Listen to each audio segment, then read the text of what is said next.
Ken presents Ken's Travels number 61, Ho Chi Minh City, Vietnam, part 1 of 2. Good morning, Vietnam! After leaving Cape Town, South Africa, Ken continued his journey to Doha, Qatar for a 2-hour layover before continuing on to Ho Chi Minh City, Vietnam. Altogether, the travel time including the layover from Cape Town to Ho Chi Minh City would take about 20 hours. So at this point, me and Travis both went our separate ways. He had to get back to the U.S. to go back to work, and I continued on from Cape Town to Ho Chi Minh City, Vietnam.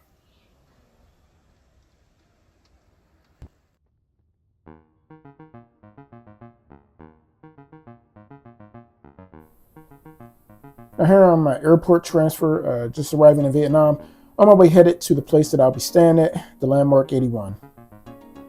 Landmark 81 is located in Ho Chi Minh City. With 8.45 million people, it is the largest population in Vietnam, a country with a total population of 92.6 million. Landmark 81 is mixed use with residential, retail, and office space.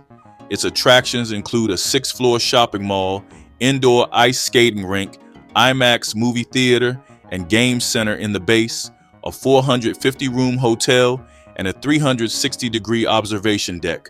Landmark 81 is the tallest building in the entire country of Vietnam.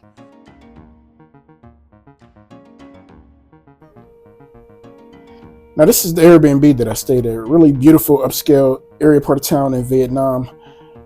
Actually, there was another apartment they had for me initially that he had to cancel. He said that some damage was done to it, and he asked me if that was okay, and he ended up refunding me 20% of the amount that I paid for the apartment because of the inconvenience. A funny part about staying there, about perhaps maybe on day 2 or 3, I got an email from him saying that I caused some damage to their sheets. I guess he was trying to imply that I had some little extracurricular activities going on and I stained their sheets. I just didn't even bother to respond.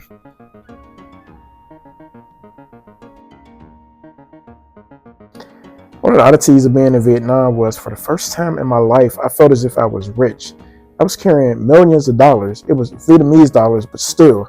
So like, as you can see in the picture here, like just $1 is 25,000 Vietnamese dong, and so on and so forth. So that part was crazy and wild.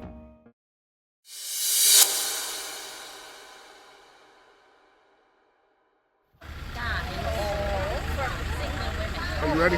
So, yep. Just gonna sit on this one. You want to sit here or here? Okay. Thank you.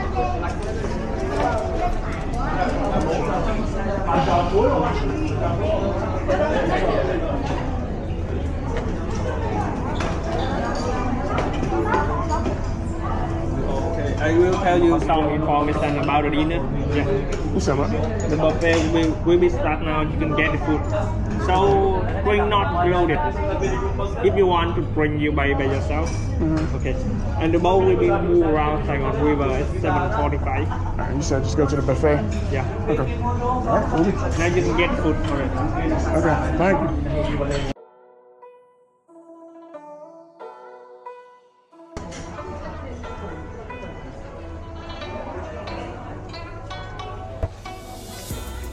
Experience the mesmerizing Saigon River at night as you embark on a dinner cruise that provides an enchanting blend of visual beauty and culinary excellence.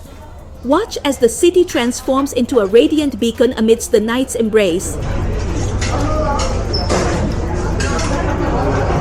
Okay, sir. If I can have for you anything, you can chat for me by WhatsApp, and I will go to your table. Okay. You mean like drinks or anything? Sorry? You mean like drinks and stuff? Or Cream? you mean like we want to drink or? Yeah, the cream. You can order cream with the deploy of the cream. Yeah. Okay. Alright, we'll do. Thank you. I enjoyed the boat cruise. I did this on the very first evening that I got to Vietnam. So I probably got to Vietnam around 4 p.m. and this started at like 8 p.m. I want to say. So there wasn't a whole lot of time in between getting checked in and then getting here. It was cool to go to a buffet to see all the different types of food that they would have, especially with a Vietnamese spin. I will admit, the food was just okay. I wouldn't say there was necessarily anything to write home about, just okay. But I mean, it was serviceable. Oh, okay, okay. I'll take a what is the mixed juice? Yeah, with I know Good with ice. That's fine. And let's see. What is this one? Okay. Yeah, mix like pineapple, dairy, and cheese. I'll try this one. Yeah, okay. Yeah, mix the china. Yeah. And one mixed, no mixed. Yeah, mix and that. Only. Both of them.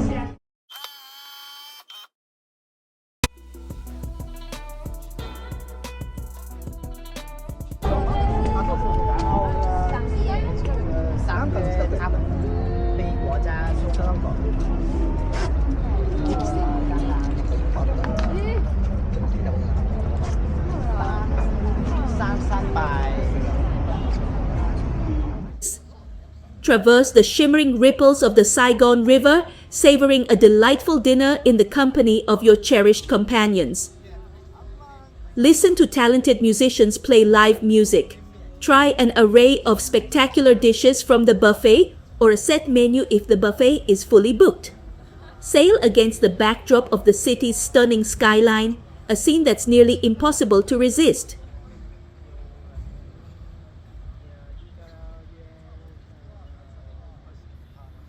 The views up top of the city were incredible, and it was a great way to start my trip to Vietnam. After standing up top for about maybe 20 to 25 minutes, I decided to go back downstairs to see the entertainment.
What is the upside smaller?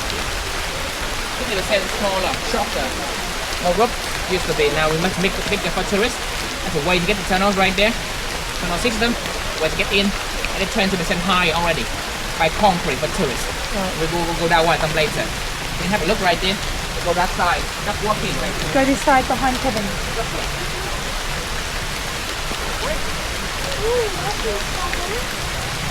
We'll get you to do that one later, Tyson. As Kevin suggested this side, and you've gone the opposite. I could possibly go on in the middle of the forest. Stop stretching that arm. I need to stretch it.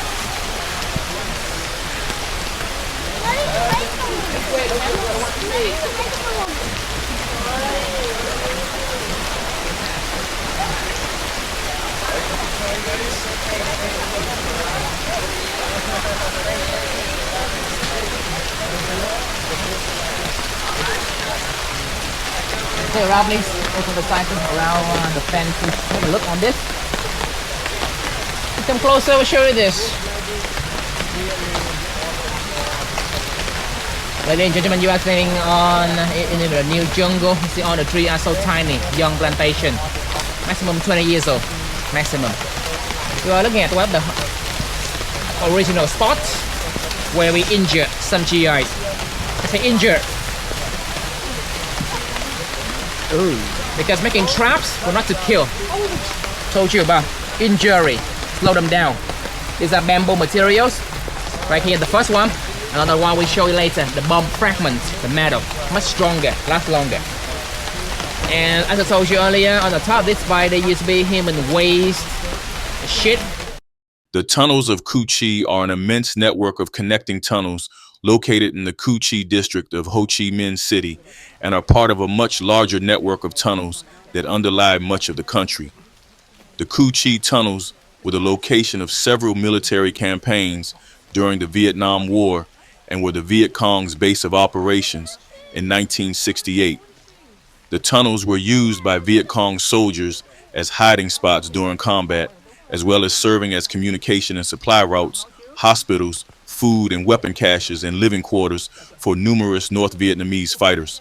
The tunnel systems were of great importance to the Viet Cong in their resistance to American and ARVN forces and helped to counter the growing American military presence. The tunnels contain various bamboo traps made by the Viet Cong to injure and potentially kill South Vietnam's tunnel rats if they breached the tunnels. The tunnels also contain ventilation shafts to release smoke from fire and any poisonous gases pumped into the tunnels by the American GIs. American soldiers used the term Black Echo to describe the conditions within the tunnels. For the Viet Cong, life in the tunnels was difficult. Air, food, and water were scarce, and the tunnels were infested with ants, venomous centipedes, snakes, scorpions, spiders, and rodents. Most of the time, soldiers would spend the day in the tunnels working or resting and come out only at night to scavenge for supplies, tend their crops, or engage the enemy in battle. Sometimes during periods of heavy bombing or American troop movement, they would be forced to remain underground for many days at a time. Sickness was rampant among the people living in the tunnels, especially malaria, which was the second largest cause of death next to battle wounds. A captured Viet Cong report suggests that at any given time, half of a unit of the People's Liberation Armed Forces, PLAF unit, had malaria, and that 100% had intestinal parasites of significance. Yeah. Sorry. No, sorry. I'm not sure that I am. No, you're fine. You go first. Better shape the story, I mean. You still get to see the kids and everything else. You will see.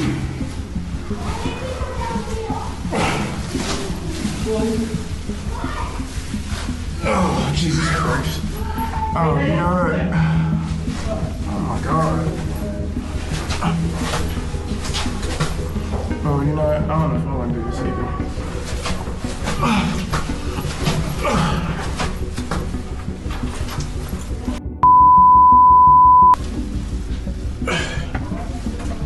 Oh, Jesus Christ.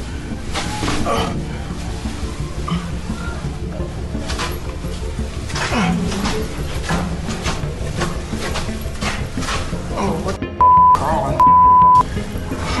How much longer? I don't know. I'm crawling. I'm not.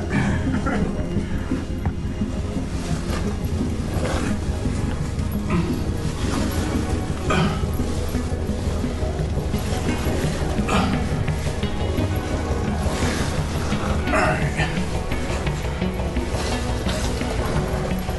This ain't an exit. You there yet? Nope.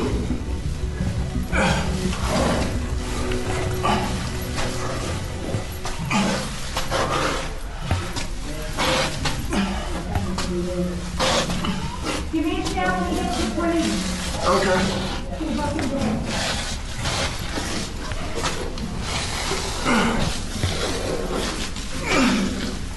I hope this is it. I think maybe. Let's see.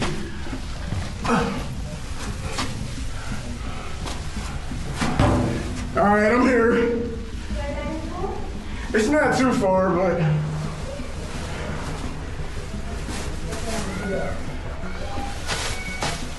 I'll wait for you.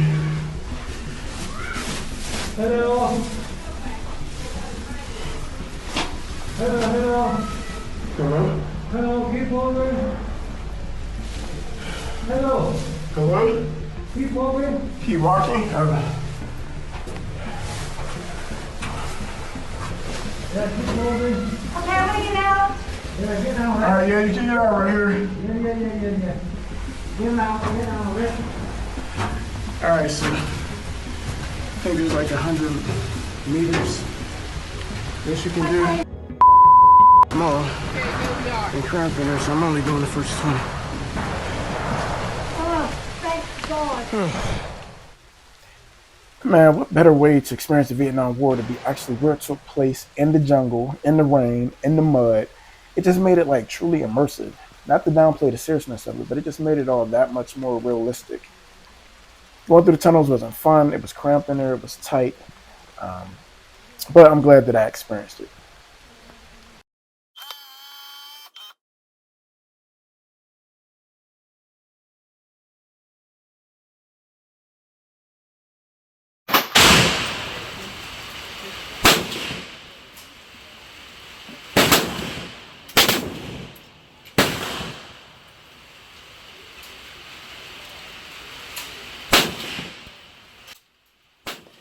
Now, this was my favorite part of the entire tour. I always wanted to fire some type of military type weapon. There was about 10 different weapons that you could choose from. I chose the AK-47. You could actually even choose other ones as well, multiple ones. I think I'm gonna say I paid about $6 for 10 bullets, and it was a lot of fun. Everybody's telling me about the kickback, which really wasn't that bad, but I enjoyed this immensely. I wish I had more time that I could have tried and sampled the other guns as well.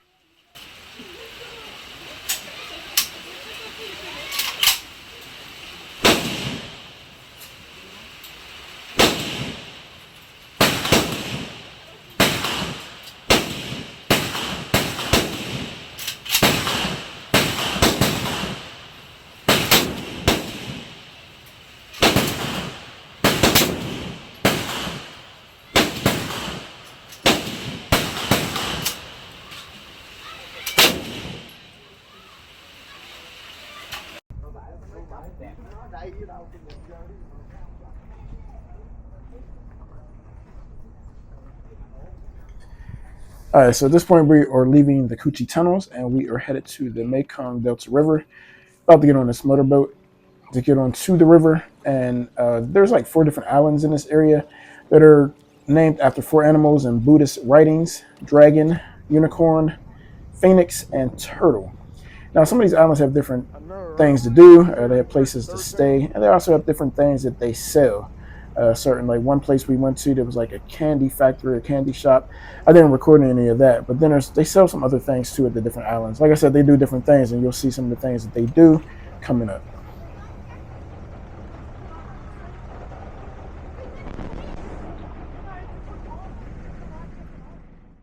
Vietnamese snake wine is a liqueur made by putting a whole snake in a bottle or jar with rice wine or some other grain alcohol. Then let it sit for several months, and sometimes herbs and spices are added in the process for the taste or to mask bad smells. Cobra, king cobra, right? And you remove the inner organs. Keep the venom there. The whole snack for That's 3 next years. level from a worm in tequila, isn't it? It's like one step up. Rice. Rice liquor. 40%. Want some? Anyone? Yeah, I'll have a little try. safe? Yes. Let's go. With me, yes. Because I've told you to try. Next one, first one. Come and get some, one by one. No, you can't. Underage. You're underage. Can? Sorry. Is it strong? 40%. Okay. Oh, come on, man. Oh, okay. Put them up.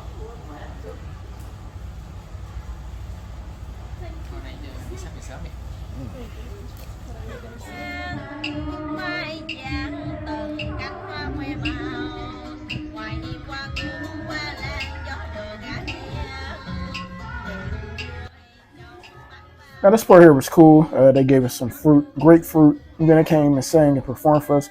But one of the things I don't like is when you go on these tours, you already pay up front for the tour, and then each place you go to a lot of times be tourist traps. So like here, the ladies sang for us, but then they put like a bucket or basket down on a table like they were tithing in church or something and just expected us to tithe. I didn't like that. I did end up leaving some money, but like I said, I didn't really care for that. I mean, it's okay, it is what it is, but I just don't like all these places each trying to charge you everywhere you go.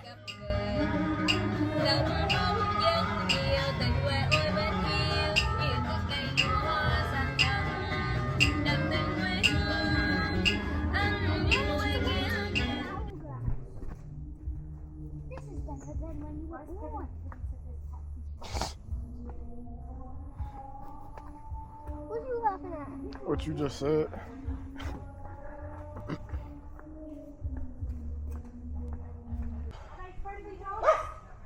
Oh,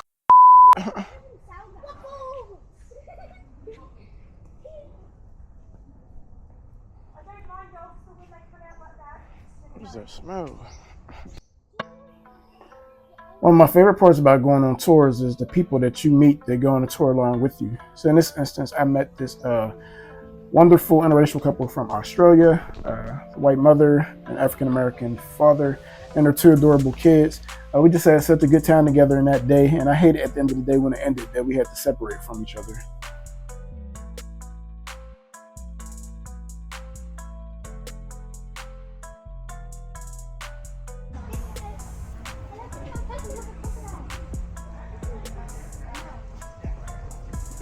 Mangy dogs just give me the ick. Oh, I would want to. Like I just, I love dogs. But, That one is gonna be cool. yeah, come on. I love the dogs with the little heads and the little ladies. Let me pat him. No, you can't. No, please don't. So here you see this the boat has 4 benches. 4 benches. So one each one person. Okay, we are 8. I'll go with the second boat. Please stay with me. You can 4, you go together. Yes, thank you. Okay. One by one.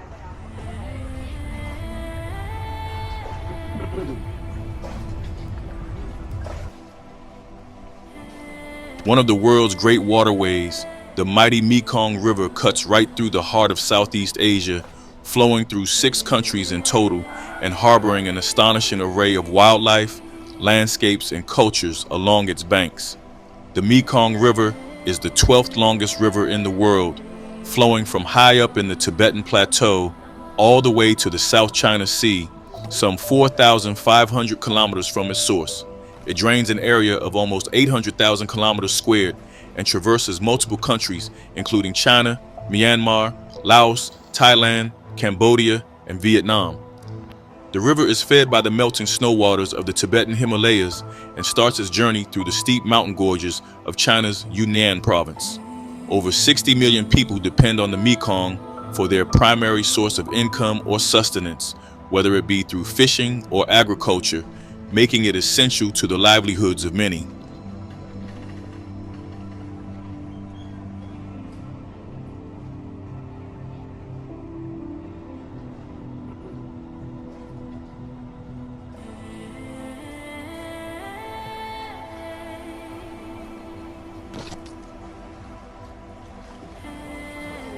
I enjoy going on this river here, but man, this water here, it looked like the water in Pittsburgh at Three Rivers. It looked like diarrhea water to me. But they assured us that the water is perfectly fine and safe and healthy. I enjoy doing this because I used to see all the pictures here, and I always wanted to do like in canoe in Vietnam with all the little lush forests and everything on the water. I just wish that the water was blue, but in spite of that, I still enjoyed it.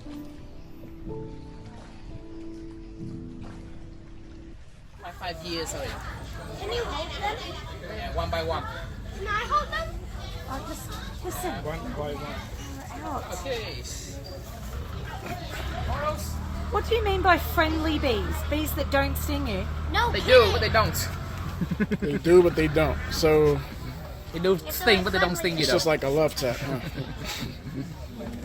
Next one. I get it far. We got nowhere else that they can do this. Only place in this country, maybe. Breaking things. You're fine. Go. We're good?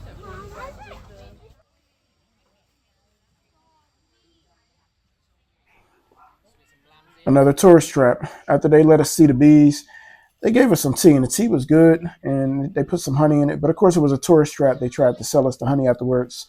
None of us bought it. But man, while I was around here, they had all these damn bees flying around freely, since it was like kind of like a bee farm area. And I'm just like, bro, we're sitting there with the tea, and there's just like bees flying all around you like gnats. Like I didn't like that, so I was ready to go.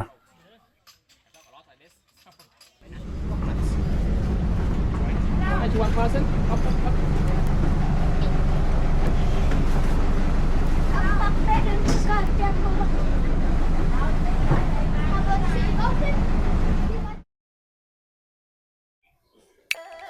All right, so at this point, it is the end of the day, end of the tour.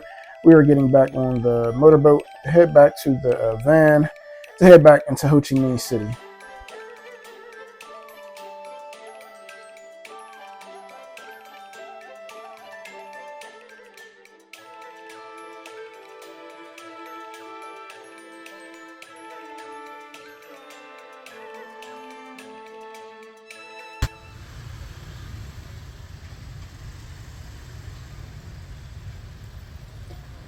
So here, after the tour was over, they dropped me back off in central Ho Chi Minh City.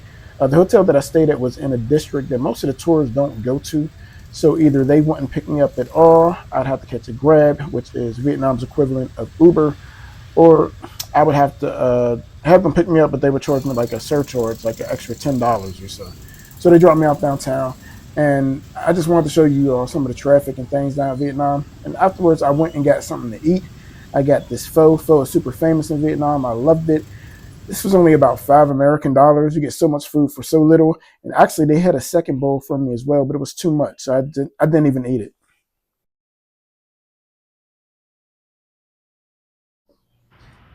Now, this area here I stumbled across by accident while I was walking around downtown. I'm assuming this is just like the bar nightlife party area. And Asian countries love to have like neon colors and all. I'm kind of wondering if this was also like some type of red light district or some other things might be going on with happy endings and things. I'm not sure, but I was a little bit curious and wondering if that was the case.